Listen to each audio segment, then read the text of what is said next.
got updates on the new Leprechaun movie, Terrifier 3, and the Pooniverse? What is that, you might ask? Well, let's talk a little bit about it. Welcome to the KillJoy Jake YouTube channel. My name is Larry, and today we've got updates on a whole bunch of horror stuff. Happy belated St. Patrick's Day, everybody. We've got a big update on the Leprechaun franchise, where the 9th installment is currently in the works. Talking about reinventing the franchise, director Felipe Vargas talks a little bit about how he's planning to do this new sequel differently. Talking about the 9th installment in the Leprechaun franchise, Vargas tells Splattercast, "I'm so honored to be on that project. It's such a cool franchise. To me, what makes the franchise so special is that it really is limitless. It doesn't need to be grounded. It can just be gory, sexy, crazy." Limitless is a great adjective to describe the Leprechaun franchise, because the little shit himself, as James from Dead Meat would call him, has not only gone to Las Vegas in space, but also the hood. Twice. Talking about what he wants from this new installment, Felipe Vargas says, "We're still figuring out that tone and the balance between horror and comedy. I would love for it to be scary as hell and also hilarious. I think we're going back to a lot of the roots of Leprechaun in a lot of different ways, which I'm really excited about. But I think you also want to bring on a new audience, so it's really a tricky one to figure out." It sounds like they're still in the development phase for this brand new movie. I just hope that the next Leprechaun film is goofy just like those original couple of movies. I don't know if this next one could be scary as hell. I've personally never found any of these movies that were designed to be horror flicks for children to ever be scary, but I do hope that it is a fun time and that Warwick Davis does come back for this project. As some of you may or may not know, in 2018, Leprechaun Returns came out, a movie that was kind of designed to be the Halloween 2018 style movie of that franchise, where it was a direct sequel to the original. Unfortunately, they did not bring Warwick Davis back to play his iconic role. The kills are all good in the 2018 one, but that is absolutely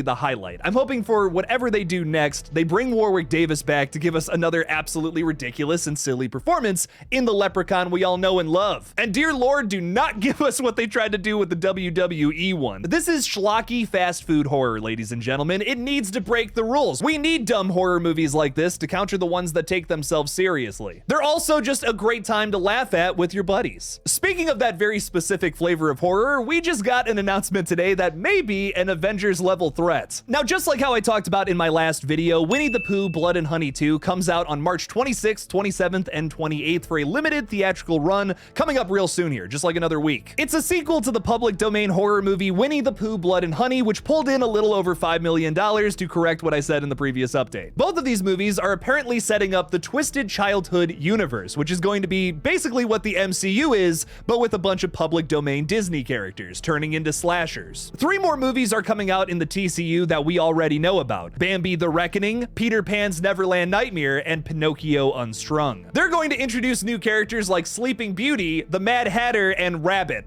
You know, the little fucker from Winnie the Pooh. Now, what is this all building up to, you must ask at this point? Well, of course, it's the Pooniverse, Monsters Assemble. You thought these guys were just gonna give the middle finger to Disney and then not have all of these ridiculous characters get together in a movie to kill more people? Come on now. Just announced today, Pooniverse, Monsters Assemble will release sometime in late 2025. And the post-credit scene for Winnie the Pooh Blood and Honey 2 will feature some sort of first look at that project. Director of both of the Blood and Honey films, Reese Frake Waterfield, explains, "It will be complete carnage. We are heavily influenced by Freddy vs. Jason and the Avengers. We would love to see a horror movie where the villains group together and are going after their survivors." Producer Scott Chambers adds, "Similar to the Avengers, we will follow Pooh, Tigger, Rabbit, Owl, Piglet, Pinocchio, Sleeping Beauty, Bambi, the Mad Hatter, Peter Pan, and Tinkerbell, joining forces to wreak havoc. We are working with a larger scale budget on this one and are excited for what the future will hold. When you see the standalone movies, you will see the Easter eggs hinting towards the crossover. Some of the villains also will not see eye to eye, which will allow for some carnage within the group in some epic sequence of monster versus monster. Just like how Avengers Endgame was one of the biggest cinematic events of all time, I imagine the same will be true here." Listen, am I gonna try to argue that this is gonna be fantastic, you know, a 10 out of 10, a true masterpiece?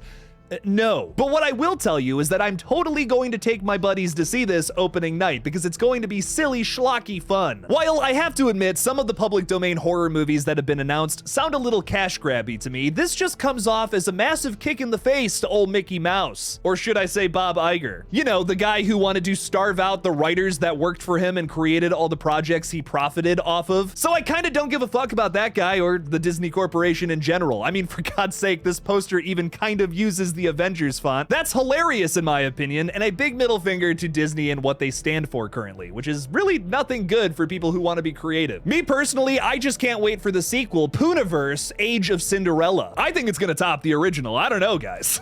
Filming for Leigh Whannell's Wolfman has just begun. They already have a release date for October 25th of 2024, the same day that Terrifier 3 comes out. I know I've said that a couple times on this page, but it's a double feature that your boy is looking forward to. Two of my most highly anticipated horror movies releasing on the same day towards the end of October. That's exciting stuff. Jason Blum made the announcement over on X/Twitter saying day one on the set of Wolfman. Director Leigh Whannell pictured here, let's fucking go. So for those who don't know, basically ever since Invisible Man came out in the pandemic and still turned a profit somehow, Universal has been wanting to make another film with Leigh Whannell at the helm because clearly he's the only guy that understands how to reinvent classic Universal monster movies. Universal has tried to do this with a couple of creatives at this point, but most of them have flopped. If it was Tom Cruise's Mummy movie that absolutely sucked and failed to create a cinematic universe, the actually pretty half-decent Renfield from last year, which I liked, I thought it was fun, and also The Last Voyage of the Demeter, which was a massive skip in my opinion, yikes. But Leigh Whannell's reimagining of The Invisible Man was really one of the only successful movies they've made that are kind of part of this dark universe thing, but also kind of not. They've kind of scrapped the whole cinematic universe idea,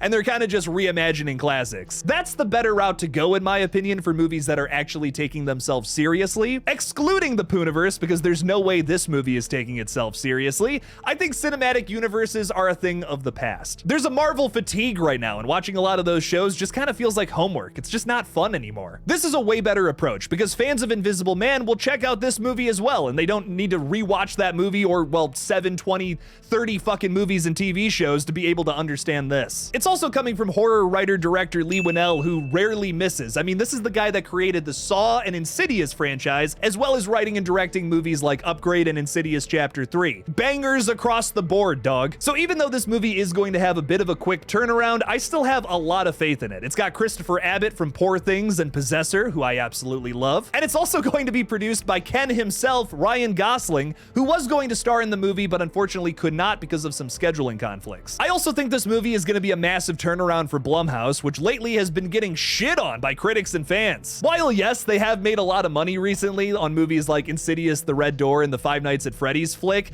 a lot of their movies have been review bombed because, let's be honest here, a lot of the stuff they've been putting out over the course of the last 2 years has kind of been bullhucky. Dog water, ass even. I personally love this company though, and I want to see them have a little bit of a turnaround here, actually put out something that people like. What even was Imaginary, dog? And in terms of turning around the whole dark universe thing, I think Universal finally has that figured out with movies like Wolfman and Abigail coming out in just a couple weeks here. Fingers crossed that both of those are bangers. And finally, we have a small Terrifier 3 update, because in the last week, we had a really interesting picture come out of Larry Zerner, who was on set for some reason with Damien Leone. Larry posted this photo of himself with Damien Leone on the Terrifier 3 set, saying, "Visiting with Damien Leone on the set of Terrifier 3. Alternate title, there will be lots and lots of blood." Now, for those who don't know, Larry Zerner plays Shelly, the guy that gave Jason Voorhees his mask in part 3. Larry has also become an entertainment attorney later in life, which has basically been his main focus of his career. Playing the fictional character that gave Jason Voorhees his iconic look obviously gives Larry some horror roots here. So, with that being said, will he play some kind of side character in Terrifier 3? You'll remember in Terrifier 2, the previous installment in this franchise, we had some really interesting cameos that kind of went nowhere, but it was still cool to see these characters on the big screen. For instance, Felissa Rose from Sleepaway Camp is in the movie for like 3 minutes and yells at some boys for looking at a possum corpse. It's a necessary scene, guys. It's not just there to be gross. Don't worry about it. From the picture that got released though, you'll notice that in the background there's like this red cushiony material. Could this be Santa's sleigh? Dude, is Damien Leone gonna have Larry Zerner play the Santa Claus that Art the Clown kills to take the costume and probably wear for the back half of the movie? I hope so. Not only is that such a wild deep cut cameo, but that would just be so cool to see him pop up in this movie for like a couple of minutes just to die. I mean, he did say in that post there's going to be lots and lots of blood, and I imagine if you're getting your face cut off like we saw in this poster right here, there's probably gonna be a lot of blood when that happens. Maybe we're not actually looking at Santa's face here. Maybe we're looking at Larry's face, dude. Larry, is that your face, dog? What do you guys think about all these crazy updates, though? We had a lot of really interesting stuff to talk about, ladies and gentlemen. Leave me something about it in the comments below. Thank you all so much for watching this brand new little update video. Don't forget to like it and subscribe for more horror content in the future. Please consider supporting me on Patreon by clicking that link in the description below. And as always, don't forget to kill it out there, y'all.